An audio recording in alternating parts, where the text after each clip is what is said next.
नमस्कार।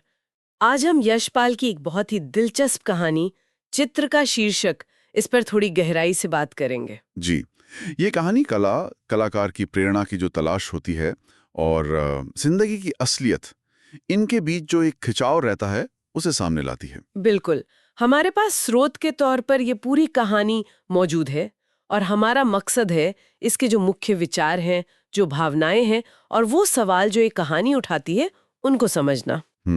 तो चलिए शुरू करते हैं। कहानी का जो मुख्य पात्र है जयराज, वो एक जाना माना चित्रकार है। हाँ। वो अपनी कला में कुछ नया, कुछ असल जिंदगी की धड़कन भरना चाहता है और इसी इरादे से वो पहुंचता है रानीखेत। जी। अब रानीखेत में खूबसूरती तो है, बर्फ से ढकी चोटियां, नीला आसमान, जंगल, वो नज़ारे बनाता भी है, पर और उसे वो बात नहीं मिलती है ना, वो खाली लगते हैं उसे। हाँ बिल्कुल, उसे लगता है उनमें जान नहीं है। कहानी में एक बहुत अच्छा वाक्य है, मनुष्य की चाह और अनुभव का स्पंदन, वो चीज गायब है। ये बहुत अहम नुक्ता है।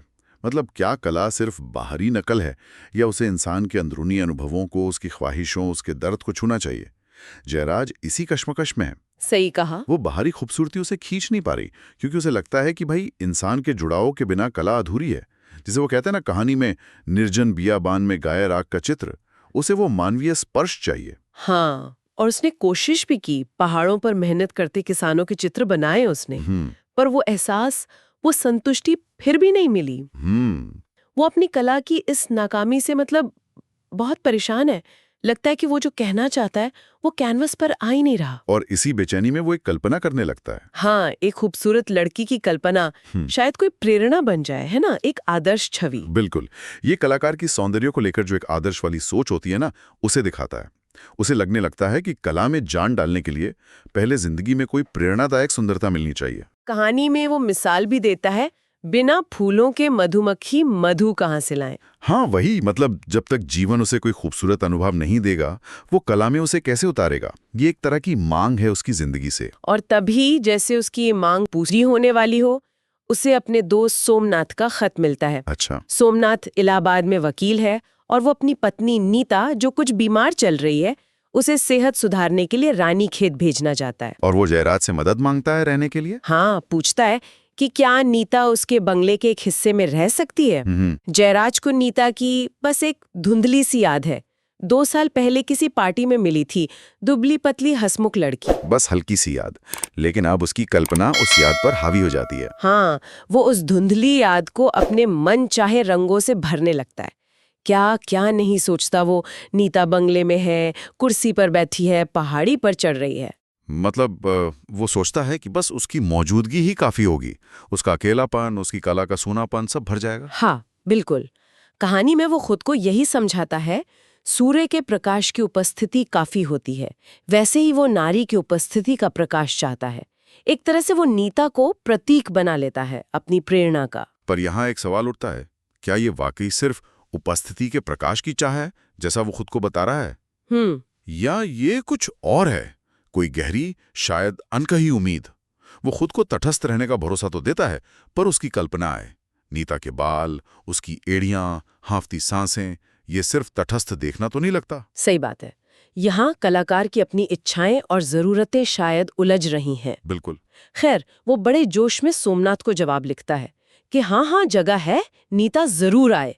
और फिर वो इंतजार करने लगता है, बेसब्री से। उसकी कल्पना तो जैसे पर लगा के उड़ने लगती है। हाँ, हर जगह नीता ही दिखती है उसे, फूलों के बीच, पेड़ों तले, जैसे पूरी दुनिया ही रोशन हो गई हो उसके ख्याल से। और फिर आता है वो मोड़ जहां हकीकत सामने आती है। हाँ, जयराज बड़ी उम्मीदों के साथ मोटर स्टैंड पर इंतजार कर रहा है, खुद लेने गया है। टैक्सी रुकती है और उसमें से जो औरत उतरती है वो उसकी कल्पना की नीता से बिल्कुल अलग है। कहानी के शब्द बहुत साफ हैं, चेहरे पर बीमारी की थकावट, पीलापन, आंखों के नीचे झाइयां। हाँ, और गर्भवती है, शरीर भारी और बेडौल लग रहा है, चलने में भी तकलीफ हो रही है।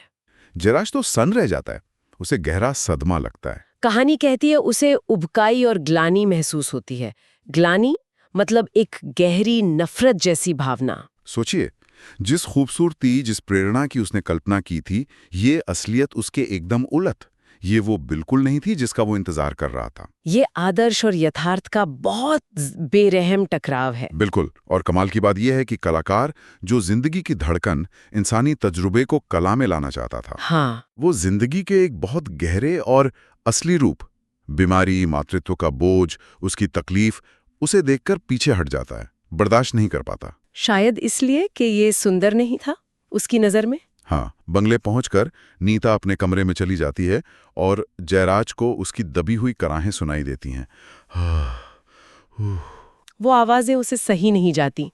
वो इतना परेशान हो जाता है कि कानों में उंगलियां डाल लेता है, पर वो आवाज जैसे अंदर ही गूंजती है। वो उस असलियत से भागना चाहता है। और वो भाग जाता है।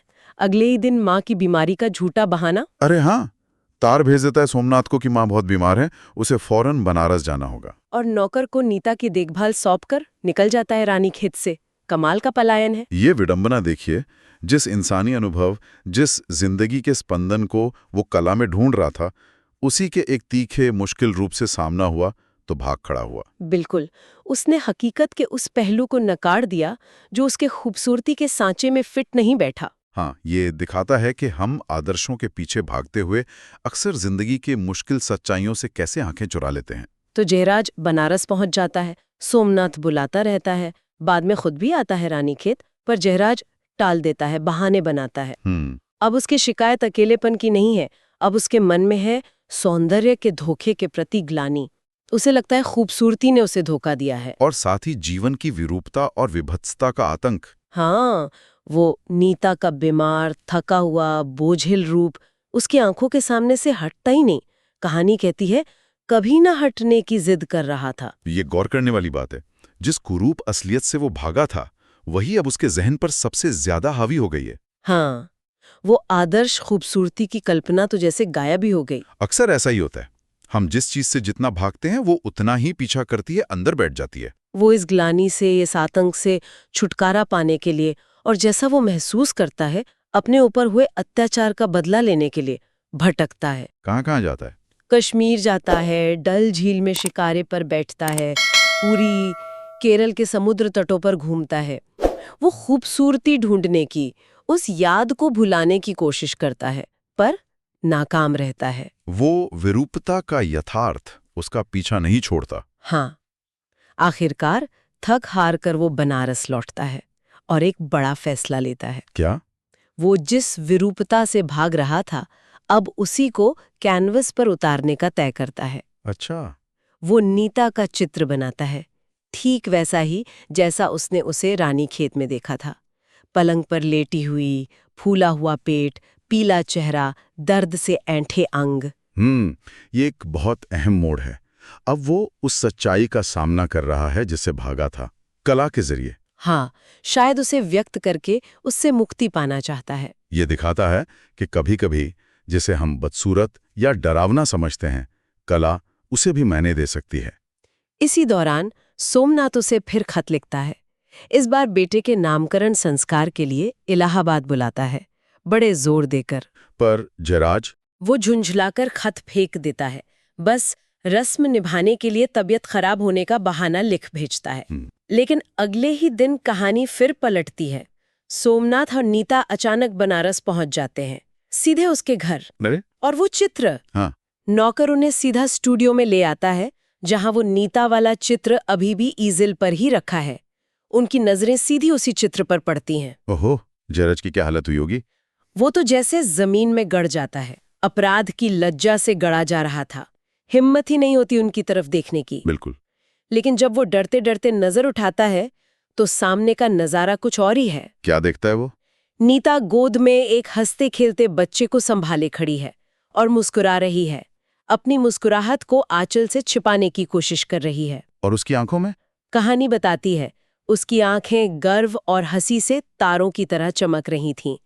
लज्जा और पुलक की मिलावट से उसका चेहरा सिंदूरी हो रहा था। पुलक यानी खुशी, रोमांच। अब जो नीता उसके सामने खड़ी है, वो उसे रानीखेत वाली उसकी आदर्श कल्पनाओं से भी ज्यादा खूबसूरत लग रही है। फिर एक झटका। ओ, धोखा! हाँ, हकीकत ने फिर कल्पना को मात दे दी, पर इस बार बिल्कुल उल्टे तरीके से। उसका मन फिर धोखे की ग्लानि से भर जाता है। पर शायद इस बार अपनी नासमझी पर। ये दूसरा धोखा पहले वाले से कहीं ज्यादा गहरा है। हाँ, ये दिखाता है कि असलियत न तो सिर्फ कलाकार की मनगढ़ंत खूबसूरती है और न ही सिर्फ वो विरूप तकलीफ जिससे वो भागा था। असलियत कहीं ज्यादा जटिल है, मिली-जुली है। हाँ, बहुआयामी है। इसमें तकलीफ भी है, पर तकलीफ के साथ मातृत्व का गर्व भी है, सृजन की खुशी भी है और एक अलग तरह की खूबसूरती भी है जिसे जयराज पहले देख ही नहीं पाया था। उसने जिंदगी को बहुत सीमित नजरिए से देखा था। बिल्कुल। जयराज इतना बौखला जाता है कि वो उस चित्र को फाड़ने के लिए पास पड़ी छुरी उठा लेता है। शायद अपने अपराध बोध से या अपनी पिछली सोच की बेवकूफी से शर्मिंदा होकर। हाँ, तभी नीता की आवाज आती है, खुशी और गर्व से भरी हुई। इस चित्र का शीर्षक आप क्या रखेंगे? और जयराज का हाथ रुक जाता है। हाँ, वो नीता के चेहरे पर गर्व और अभिमान देखता रह जाता है। उसके पास कोई जवाब नहीं है, कोई शीर्षक नहीं सूझता। तब नीता खुद ही सुझाती है। हाँ, अपने बच्चे को शान से आगे बढ़ाते हुए मुस्कुराकर कहती है, इस चित्र का शीर्षक रखिए सृजन की पीड़ा। क्या कमाल का शीर्षक है, और यही कहानी का मतलब क्लाइमैक्स है। बिल्कुल। ये शीर्षक सिर्फ नीता की जिस्मानी तकलीफ को ही नहीं दिखाता, बल्कि ये जयराज की कलात्मक पीड़ा को भी अपने अंदर समेट लेता है। हाँ, सही कहा। उसकी प्रेरणा की तलाश, आदर्श और हकीकत का टकराव, असलियत से भागना और फिर उस तजुर्बे को कला में ढालने की जद्दोजहद, ये सब भी तो सृजन की पीड़ा ही है। हाँ, ये जिंदगी के सृजन और कला के सृजन दोनों में छिपी तकलीफ और शायद उसी से पैदा होने वाली खूबसूरती को एक साथ जोड़ देता है। तो हमने देखा कि कैसे जयराज का सफर खूबसूरती की एक ऊपरी आदर्शवादी तलाश से शुरू हुआ, फिर जिंदगी की कठोर मुश्किल असलियत से टकराया और आखिर में सृजन की पीड़ा और उसकी गहरी मिलीजुली खूबसूरती की समझ तक पहुंचा। नीता का किरदार जाने अनजाने इस पूरे सफर का केंद्र बन गया। हाँ, पहले उसकी कल्पना, फिर उसकी बीमार मौजूदगी और अंत में एक माँ के रूप में उसकी गौरवशाली मौजूदगी। हर पड़ाव ने जयराज की सोच और कला को बदला। बिल्कुल। और शायद ये कहानी यही इशारा करती है कि सच्ची कलात्मक प्रेरणा सिर्फ बाहरी चमक दमक या ख्याली पुलावों में नहीं मिलती। तो कहाँ मिलती है? वो शायद जिंदगी के पूरे कैनवस को, उसकी तकलीफ, उसके संघर्ष, उसके बदलाव और यहाँ तक कि जिसे समाज या कलाकार बदसूरत कहता है, उसे भी गहराई से महसूस करने, उसका सामना करने और उसे अपनाने में छुपी होती है। जैसा नीता के किरदार और उसके दिए शीर्षक सृजन की पीड़ा से जाहिर होता है। जी हाँ, ये कहानी हमें सोचने पर मजबूर करती है। जिंदगी की मुश्किल सच्चाइयों, असहज करने वाले अनुभवों का सामना करना, उनसे भागने के बजाय उन्हें समझना और कला में ढालना, किसी भी रचनात्मक काम को कैसे ज्यादा गहरा, ज्यादा सच्चा बना सकता है। ये एक सवाल है जिस पर हम सब सोच सकते हैं, सिर्फ कलाकार ही नहीं। बिल्कुल।